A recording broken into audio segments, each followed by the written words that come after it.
কি করো? আরে চুপ করে দেখো না কি আমার সব নেকামো আর গেল না না। আমি হইতেছি পৃথিবীর সেই প্রেমিক যে তার প্রেমিকার চেহারা দেখে না, পা দেখে প্রেম করছে। এখন এই পায়ে আমি কি করবো? টিপ পরাবো? এটা শুনে বড় দিয়ে যাই, লিপস্টিক করে দেবো, এটা বলতেছি না। চুপ করো।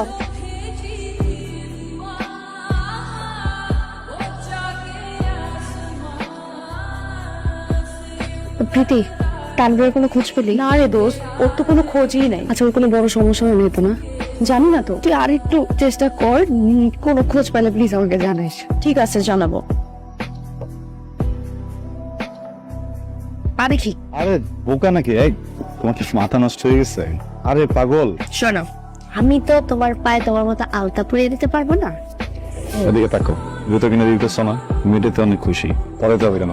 আমি তো জানি তোমার জুতা কত পছন্দ, আর তোমার জুতার প্রতি যে প্রীতিটা না আমার খুব ভালো লাগে। এই জন্য উল্টা পায়ে উল্টা জুতা পরাতে বাম পায়ে তো ডান পায়ে পরাচ্ছ তুমি না? আচ্ছা, এখন বলছি দাও ওই পদক। এইটাকে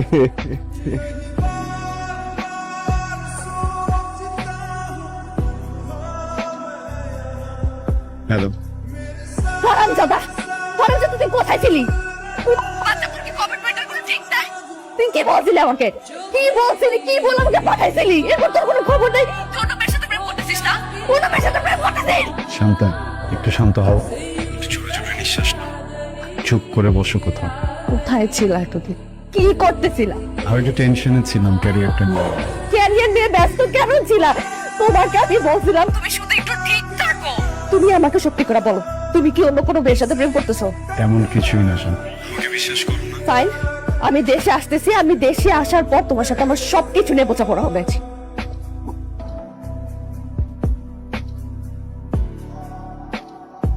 মা, না জানিয়ে চলে আসলি? সারপ্রাইজ মা, কিছুদিন বন্ধ পেয়েছি তাই ভাবলাম চলে আসছি। তুমি এগুলো ধরো, আমি একটু তানভীরের সাথে দেখা করে আসি। হ্যাঁ? আরে এখন নাকি? মা, এখনই যেতে হবে, আমি আসতেছি।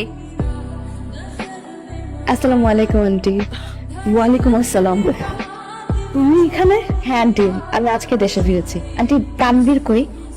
ও একটু আগে নিচে গেল ও টিটুর সাথে। আচ্ছা, আমি টিটুকে ফোন করছি। আসছি আন্টি।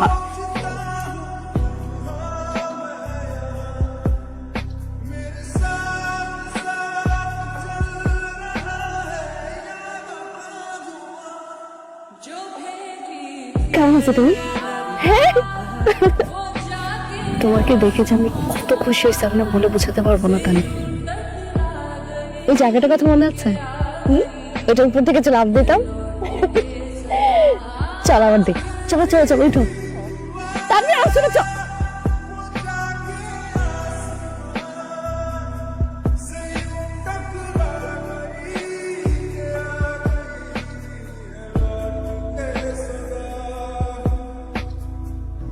কিভাবে হয়েছে? কবে কবে হয়েছে?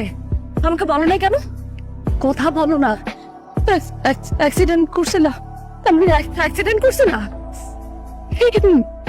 বাইকের অ্যাক্সিডেন্ট? আমি তোমাকে কতবার বলছি বাইক চালাতে না? হ্যাঁ, আমি কতবার বলছি, আমার কথা শোনো না কেন? তুমি কথা বলতেছো না কেন? কি হয়েছে? কবে হয়েছে? বলো না, বলো, কথা বলো। তুমি টিটু ভাই, কি হয়েছে ওর? তোমাকে কিছু বলতেছে না, কি হয়েছে বলো না। এখন এত প্রেম দেখায় লাভ কি? তুমি কি কিছুই জানো না? কি হয়েছে আমি কি জানবো? আমি সত্যিই জানি না। না জানি এত সব কথা বলেছো? আমি জানবো কিভাবে? গত 9 মাস ধরে আমি ওকে খুঁজে পাই নাই। ও আমাকে বলতেছে, এখন তুমি প্লিজ বলো আমাকে কি হয়েছে। কি বলবো বলো? কি অদ্ভুত ছিল তোমাদের প্রেমের সম্পর্ক। চোখ বন্ধ করলে দেখি আমার চোখের সামনে তোমরা দুটো মানুষ। এই শান্তা, আরে তুই না তখন টাকা চাইলি 1000 টাকা, এ ধর। কে? রায়হান না? ও হ্যাঁ হ্যাঁ, তানভীর। তুমি এখানে কি করো? এই উইকেট পাশে চলে যাস তাড়াতাড়ি। এভাবে রাস্তাঘাটে বসে থাকলে ভালো দেখায়? হ্যাঁ ভেবেছ, এত লুকিয়ে থাকার পরও না ভাইয়ের চোখ আড়াল করা যায় না। তোমার ভাই অনেক চালাক একজন মানুষ। চালাক কথাটা তো ভালো না, বলো বুদ্ধিমান। বুদ্ধিমান ভদ্রলোক। আপনাকে অনেকদিন যাবত ভাবতেছি একটা কথা কইতাম। আপনার একদম শান্তরে নিয়ে কি করবি? আপনি কি ওনারে স্বাধীনতা দিয়ে দিচ্ছেন নাকি উনি স্বাধীনতা নিয়ে নিছে? মানে এখন দিনে রাত্রে ওই তানবীরের মাস্তান তানবীরের সাথে প্রেম করে বেড়াইতেছে।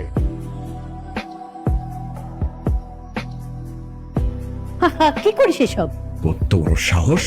বার পার করে নিষেধ করার পরেও ওই ফালতু ছেলেটার সাথে ওর টাইম ওয়েস্ট করতে হবে। কারো কোনো কথাই ওর কোনো কাজ হচ্ছে না। যা করার আমি করবো এখন। মহল্লায় তো আরো অনেক ছেলে মেয়ে আছে না, সব অভিযোগ অনুযোগ কেন তোর নামে? তোর নামে কেন এত অভিযোগ? হ্যাঁ, নামগুলো বলো, আর অভিযোগ আসবে না কসম। মানে কি? এটা কোনো ভদ্রলোকের কথা? আমি ভদ্রলোক, কে বলছি তোমার এটা? মা হিসেবে আমি তো এটা আশা করতেই পারি যে আমার ছেলে খুব ভদ্র হবে, তাই না? ছেলে হিসেবে তো তাহলে আমিও যেতে পারি যে আমি একটু ভদ্র হই, তাই না? দেখো তানভীর, আমার তোমার ব্যাপারে সবচেয়ে অ্যাট্রাকটিভ যে বিষয়টা লেগেছে সেটা হচ্ছে তোমার কনফিডেন্স লেভেল। বাট এই যুগে শুধু কনফিডেন্স দিয়ে কোনো কিছু করা যায় না কিন্তু ভাইয়া। আমার মনে হয় তোমার নিজের লাইফ নিয়ে এখন কনস্ট্রাকটিভ কিছু ভাবনা ভাবা উচিত। চাকরি বাকরি তো আর এই সময় তুমি হবে না, এই বয়সে আর কি। আমার মনে হয় তুমি বেটার ব্যবসা ট্রাই করো। হ্যাঁ বসো, শান্তা বাইরে থেকে ওর মাস্টার্সটা কমপ্লিট করে আসবো। আমি বিদেশ যেতে চাই না ভাইয়া। আরে তুই তো সবসময় কথা না বুঝে মাঝখান থেকে কথা বলিস। আমি যে কারণে কথাটা বলেছি যে তুই যদি বাইরে থেকে মাস্টার্সটা কমপ্লিট করে আসিস, একটা ভালো জায়গায় বেটার একটা জব করিস, তখন দুজন মিলে যখন সংসারটা চালাবি সেটা অনেক কমফোর্টেবল হবে না? তোমরা বেটার কথা বলো। মাঝখানে তো ফোন আসলো। মা, এয়ারপোর্টে তো আসলে তুমি ভিতরে ঢুকতে পারবে না। এখান থেকে বিদায় দেওয়া যায় আর ওইখানে যাওয়া তাই তো একই তো না? এর থেকে বেটার তানভীর আর আমি যাই।